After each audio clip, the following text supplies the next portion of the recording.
Anders Ericsson spent a lifetime proving what no school ever dared to teach. Your mental fatigue is not real. It is a learned surrender. Because according to the most prolific peak performance researcher of our time, every form of mental fatigue operates within a psychological threshold, not a physical limit. But in a world that rewards effortless victories, nobody dares to teach this unpopular truth. So today we are. And if you can handle the truth, stick around. This is a story about becoming the average has never been more dangerous than right now. A celebrity status is given to the first person who crosses the finish line, regardless of the cost. Companies reward the fastest, the leanest, the ones who outcompete everyone else for a bigger piece of the pie. And schools fail to prepare you for any of this because they've been lying to you about the nature of your mind. They've been teaching you that reaching your potential is all about feeling inspired, that being smart is a matter of feeling motivated. But inspiration and motivation are unreliable. They only last so long until you crash. And when that happens, the so-called natural limits kick in, which makes you quit. And that's where the biggest lie about your mind comes into play. That moment when you hit the wall and give up, that's not your natural limit. It's a taught surrender. This is an unpopular truth by Anders Ericsson. If you want to know about the human capacity for mental performance, then you need to understand the truth behind this statement. There's no such thing as mental fatigue. When you think you're getting tired, you're actually getting primed for rest. It's your mind telling you that there's no need to try harder. The problem is that most people listen to their mind, which makes them soft. Real strength doesn't come from listening to what wants to be easy, but from doing what needs to be hard. The difference between these two mindsets is the difference between living an average life and living a life of dominance. And the hero of our story, Anders Ericsson, was obsessed with finding out why some people are capable of doing that, while others aren't. His answer was hidden in plain sight, but it took him decades to unveil it. After tracking some of the most talented musicians in the world, he found out that they all share one thing in common. At a certain point in their careers, they stop relying on their raw talent and start relying on something much stronger, a mental endurance that allows them to do things even when their mind tells them to stop. The greatest musician in the world wouldn't be able to keep playing if he listened to his mind, and neither would you if you listened to yours. The problem is that you've been trained to ignore your mind. School systems have conditioned you to feel good about yourself for solving easy problems.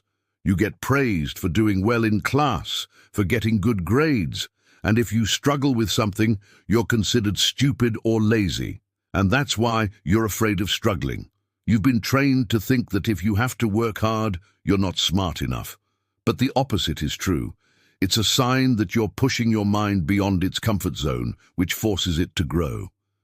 Ericsson calls this process deliberate practice. It's the key to unlocking your potential. In order to understand how to use deliberate practice to improve your mental game, you have to know what most people do wrong. Average people overestimate their ability to push through mental discomfort. They have low tolerance for cognitive dissonance. According to Ericsson, if you can't handle the discomfort associated with reaching your potential, then you will give up long before you reach your actual limits. When you encounter mental fatigue, you panic because you think you'll fall apart if you push through. But that's not the case. You won't fall apart, you will learn. Because every time you practice through the feeling of falling apart, you build up a tolerance for cognitive discomfort. So the next time you experience mental fatigue, you can push through for longer. And the longer you push through, the more you learn. Until one day you discover that you're no longer limited by the feeling of mental fatigue. In fact, you thrive in it. You use it as fuel. That's when you become mentally strong. The problem with most people is that they go for quantity instead of quality. They spend thousands of hours practicing the wrong way. Ericsson discovered that the biggest bottleneck in improving mental performance is the amount of friction in your focus. The more friction, the better. He tracked violinists who practiced 3 to 6 hours every single day for years. And he found that the best ones among them had one thing in common. They purposely created obstacles for themselves during practice. For example, they would practice with distractions or with their non-dominant hand tied behind their back. They did this to force their brain to maintain a high level of focus. If you want to improve your mental performance, you need to do the same thing. Find ways to add friction to your focus. Don't let your mind drift. Make it work. But there's another price you pay for pushing your mind beyond its comfort zone. As you step into the unknown, your body reacts as if you're under attack. Your heart beats faster, your breathing becomes shallow, and your cortisol levels spike. But here's the catch. You cannot consciously control these reactions. They happen automatically. You're simply aware of them.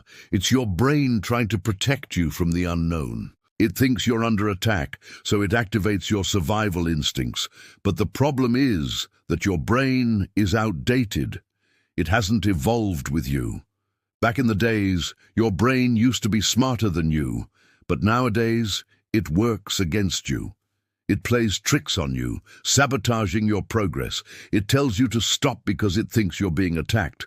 But you're not. You're simply stretching your mind, which causes your brain to freak out. The trick is to learn how to fight back. Ericsson called this process cognitive overclocking. It's the ability to push your brain beyond its comfort zone. To achieve it, you need to embrace the feeling of being out of control. The secret lies in trusting your actions, even when your brain tells you to stop. Here's the thing. There's a reason why athletes perform better in hostile environments. A loud stadium with aggressive fans pushes them to deliver more. It's like they feed off the negative energy. Now imagine doing something great in the face of hostility. The haters will remember that. You'll earn respect, and the haters will shut up. It's priceless. And if you want to reach your potential, you need to learn how to channel this energy. The problem is that modern society doesn't prepare you for this. Instead, they tell you that you should feel comfortable. But that's not the case. If you want to reach your potential, you need to learn how to embrace the discomfort. The difference between an average mind and a dominant one is the willingness to put up a fight. So if you want to reach your potential, you need to understand the science behind the popular quote, "Burnout isn't bad, it's part of the process." This quote comes from Ericsson's 4-phase mastery loop. Let me explain it to you. First, you set a goal. Then you practice to achieve that goal. When you hit a plateau, you feel burnt out. You think you need to rest. But in reality, you're just tired of the same routine. You need to raise the bar. Once you do that, you're back on track. You feel the burn again. You feel tired. You feel like you need a break. But in reality, you're just resisting change. You don't want to push yourself harder. But if you want to reach your potential, you need to repeat this cycle. It's part of the process. It's part of becoming great. Now let's talk about the most important point of this video. Here's the truth. The average mind reads fatigue incorrectly. It thinks fatigue is a sign of exhaustion, when in reality, it's a sign of growth. If you want to unlock your true potential, you have to understand this difference. You can't let fatigue slow you down. You have to let it push you forward. Average minds panic when they see fatigue approaching. They think they're running out of energy, when in reality they're running out of excuses. Elite minds welcome fatigue because they know it's a sign that they're challenging themselves. Elite minds leverage fatigue to push themselves further. So if you want to become an elite performer, you have to learn how to welcome fatigue. You can't let it slow you down. You have to let it push you forward. One of the biggest breakthroughs in understanding mental performance came from studying the flow state. It was initially believed that the flow state was random, like lightning striking. But Ericsson's research showed that it's actually an engineered outcome, a reward for consistent, deliberate practice. However, achieving this state isn't solely dependent on individual talent. It's highly influenced by environmental factors. While elite performers naturally enter flow states more frequently, anyone can train their mind to do it. By optimizing their environment and embracing challenges, you can trigger flow states on demand. It's not about luck, it's about preparation. The difference between a casual mind and a focused one is the ability to train your mind to enter flow states at will. But it all starts with one rep of discomfort at a time. Do you feel like your mind is working against you? If so, you're not alone. Most people struggle with mental fatigue and burnout. If you're done fighting this war within yourself, subscribe and join the path Anders Ericsson paved.